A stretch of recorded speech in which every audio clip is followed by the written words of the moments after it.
Both myself and my brother belong to the under 30 demographic, which Pat said makes 70%, but according to our statistics, it makes 60% of the region's population. Qatar is no exception to the region. It's a very young nation led by young people. We have been reminiscing about the latest technologies and the iPods, and for me, the abaya, my traditional dress that I'm wearing today. Now, this is not a religious garment, nor is it a religious statement. Instead, it's a diverse cultural statement that we choose to wear. Now, I remember a few years ago, a journalist asked Dr. Sheikha, who's sitting here, president of Qatar University, who, by the way, is a woman, he asked her whether she thought that the abaya hindered or infringed her freedom in any way. Her answer was quite the contrary. Instead, she felt more free.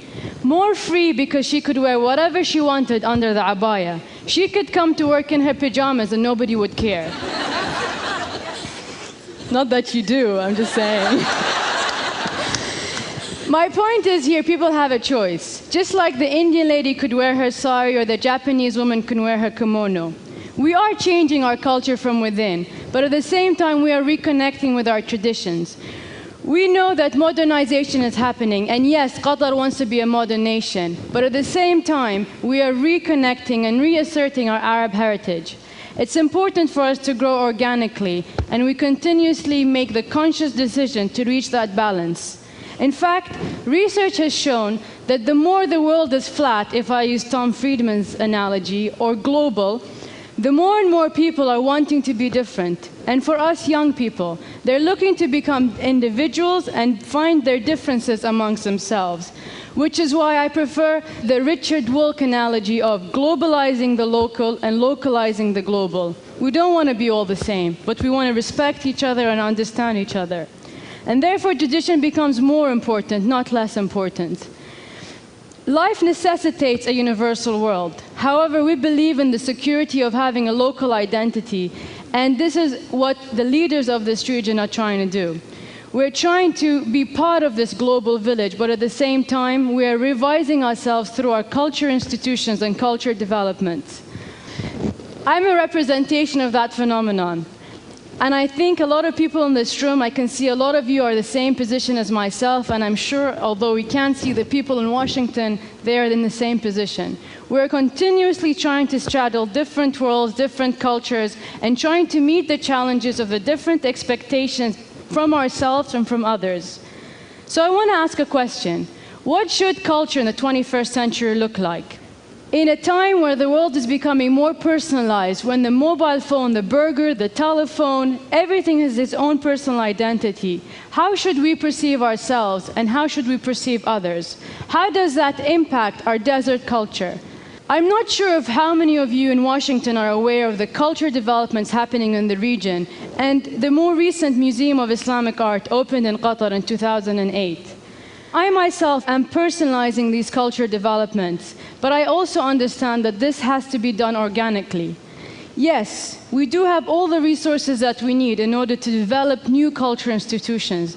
But what I think is more important is that we are very fortunate to have visionary leaders to understand that this can't happen from outside. It has to come from within. And guess what? You might be surprised to know that most people in the Gulf who are leading these culture initiatives happen to be women. I want to ask you, why do you think this is? Is it because it's a soft option, we have nothing else to do? No, I don't think so. I think that women in this part of the world realize that culture is an important component to connect people, both locally and regionally. It's the natural component for bringing people together, discussing ideas, in the same way we're doing here at TED. We're here, we're part of a community, sharing our ideas and discussing them. Art becomes a very important part of our national identity. The existential and social and political impact an artist has on his nation's development of cultural identity is very important. You know, art and culture is big business. Ask me. Ask the chairperson and CEOs of Sotheby's and Christie's. Ask Charles Saatchi about Brit art. They make a lot of money. So I think women in our society are becoming leaders because they realize that for their future generations, it's very important to maintain our cultural identities.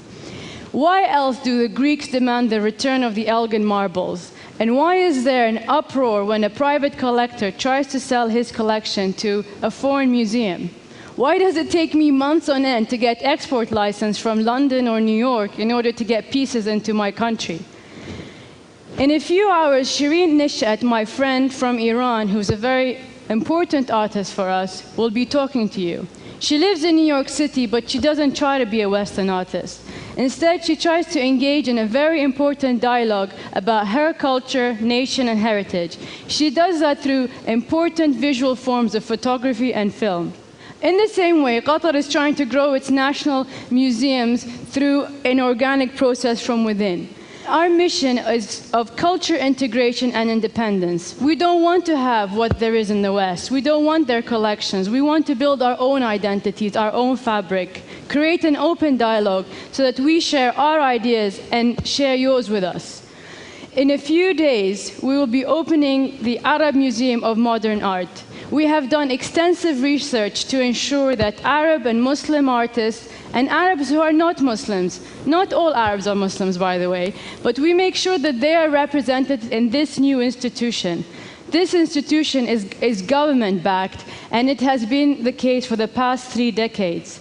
We will open the museum in a few days, and I welcome all of you to get on Qatar Airways and come and join us. Now, this museum is just important to us as the West. Some of you might have heard of the Algerian artist Bahia Mahdaddin. But I doubt a lot of people know that this artist worked in Picasso's studio in Paris in the 1930s. For me, it was a new discovery, and I think with time and the years to come, we'll be learning a lot about our Picassos, our Legers, and our Cézannes. We do have artists, but unfortunately, we have not discovered them yet.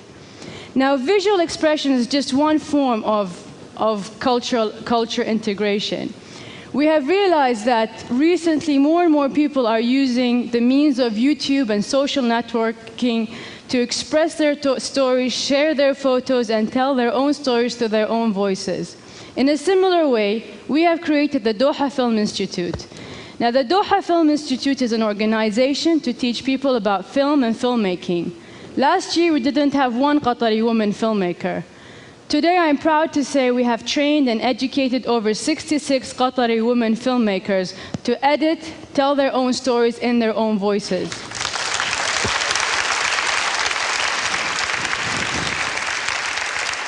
Now, if you allow me, I would like to share a 1-minute film that has proven to show that a 60-second film can be as powerful as a haiku and telling a big picture. And this is one of our filmmakers' product.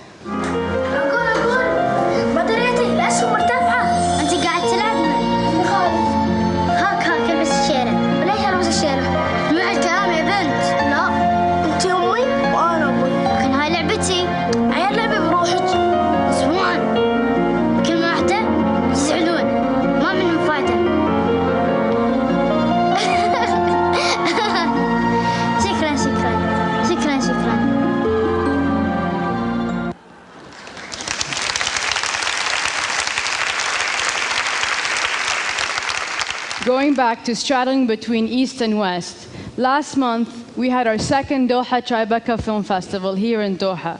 The Doha Tribeca Film Festival was held at our new cultural hub, Katara. It attracted 42,000 people and we showcased 51 films. Now, the Doha Tribeca Film Festival is not an imported festival, but rather an important festival between the cities of New York and Doha. It's important for 2 things. First, it allows us to showcase our Arab filmmaker and voices to one of the most cosmopolitan cities in the world, New York City. And at the same time, we are inviting them to come and explore our part of the world. They're learning our culture, our language, our heritage, and realizing we're just as different as the same as each other. Now, over and over again, people have said, let's build bridges. And frankly, I want to do more than that. I would like to break the walls of ignorance between East and West. No, not the soft option that we have discussed before, but rather the soft power that Joseph Nye has spoken about before. Culture is a very important tool to bring people together. We should not underestimate it. Know thyself. That is the journey of self-expression and self-realization that we are traveling. Now, I don't pretend to have all the answers, but I know that me as an individual and we as a nation welcome this community of ideas worth spreading. This is a very interesting journey. I would welcome you on board for us to engage and discuss new ideas of how to bring people together through culture initiatives and discussions. Familiarity destroys and trumps fear. Try it. Ladies and gentlemen, thank you very much. Shukran.